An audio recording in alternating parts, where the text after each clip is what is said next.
rin po natin ang nag-iisang si Rufa May Quinto. Okay, Peach. Yes. Kasi Peach talaga ang tawag namin dito.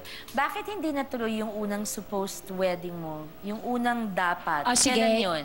Yung unang-una, nag-uusap kami, at the age of 30, magkikita kami. Kung wala pa, tuloy kami. Tapos nung bumalik, Parang may andyan na best si friends Eric. wedding. Nung bumalik, nandiyan si Eric. So, dead man na. Pwede itanong, ba't di kayo nagkatuluyan ni Eric? Kasi, di ba ang dami-daming chismis sa amin? Yung parang pagod na kami. Tapos ang dami pa namin. Anong Naging chismis? concert, prince and princess naman kami that time. Ang cute-cute ay, nga ay, eh. may everyday, may work kami. Ganyan. Tapos ang daming nominega na ganito, ganyan. Napagod ako at mas bata siya sa akin. Parang ang nangyari, yung hirap na kami sa pagtatrabaho namin araw-araw para kumita ng pera. Tapos ang dami-daming nega. Tapos ako naman kahit ayoko sumagot, Ang bigat. kailangan Ang sagutin ko kasi syempre nagpipress ko ka. Ganyan talaga So parang nangyayari. iyak ka na lang naiyak sa TV. Tapos parang pagod na ako. So sabi ko, sandali lang muna nga. Pero yan ba yung first na wedding proposal mo? Hindi. Hindi. Yun nga, hindi natuloy dahil kay Sorry. Eric. Tapos si Eric naman, bumili na kami ng lot, diba? Oh, Kapit-bahay ko Neighbors. dapat sila sa Laguna. Pero until Sabi today, niya- close pa rin kami ni Oo. Eric. Magkatabi pa Ginawa rin, namin siya binenta ng nila. music video. Oo, magkatabi, pero Sabi niya, pag ayaw niya nagka- ibenta. Oo. Sabi niya, pag nagkatuluyan kami, ate, di isang lote na lang yon. Pag hindi, tig-isa pa rin kami. O, kumita ka pa rin, di ba? Yes. Okay. Ano-ano ngayon ang mga ginawa mo para makalimot at makarecover ka dun sa nangyari? Kasi nga, bumalik Alam siya. mo, pero- after nun, hindi ko na nga alam paano ano talaga yung love eh. Hanggang ngayon nga tinatanong ko sarili ko. Pero alam ko ngayon na ang love, hindi ganun kababaw. Kasi namatay na ako ng daddy, namatay na ako ng lola sa harap ko. So doon ko na-realize na parang ang love pala, hindi yung cute siya. Meron, yung, alam mo yun, sobrang deep. With your Yun. other After boyfriends. Eric, parang hindi ko na, yun, doon na ako talaga hirap na.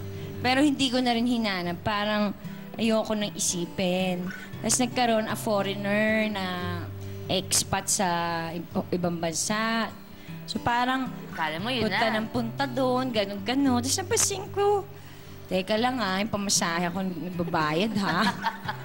Hindi ba? Tapos parang pagdating mo doon, nagtrabaho, tapos parang naka namang gagawin. So shopping ka, di ba? Sa gastos na naman. So, umabot din may isang taon na rin. Ay, ayoko na. Wala, oo, Wag na. parang walang Tapos, mangyayari. ayoko na mag-adjust para sa kanila.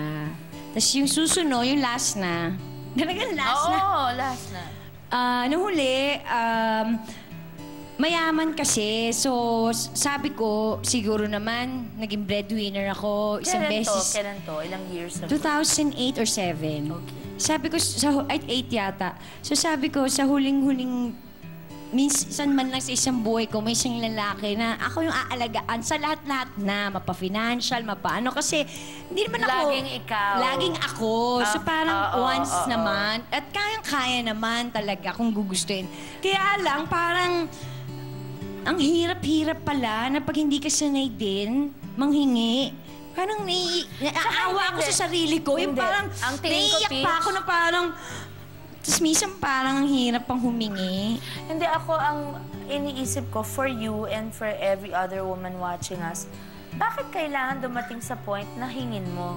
Yun na nga eh. Bakit hindi Baka kuripot talaga. Baka Yun may na ganun nga. talaga. Pero hindi lang naman po yun ang dahilan. Kaya nga sabi ko...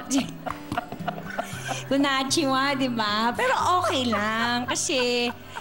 May ano naman, kumbaga, kung magtatrabaho ko, mas marami pa yung...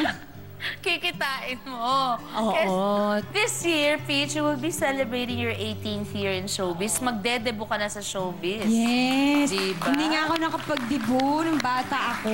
Pero sa showbiz, nakapagdebo ka. Sa showbiz, actually, ayokong hindi ko na inisip. Kaya lang, maraming request na mag-performance level na ako ulit. Gusto ko naman. Lahat tayo, di ba, namimiss Diba? na natin si Rufa May. Oh, thank Kasi you. iba yung joy na nabibigay mo talaga. Kakanta ka sasayaw. Yung ginawa mo lang kanina, isang kanta lang yan, parang mahulog dito sa upuan ko. May ipaprioritize mo pa rin bang career mo or magsuslow down ka na and magfo-focus ka na sa hinahanap ba yun? Paghahanap ng love? Hindi ko na hinahanap. Actually, parang nawalan na ako ng... Hindi ko na nga alam kung Will ano talaga. find you. Yes, love will find me. Susunod mga problemang pag-ibig, abangan po sa ating pagbabalik.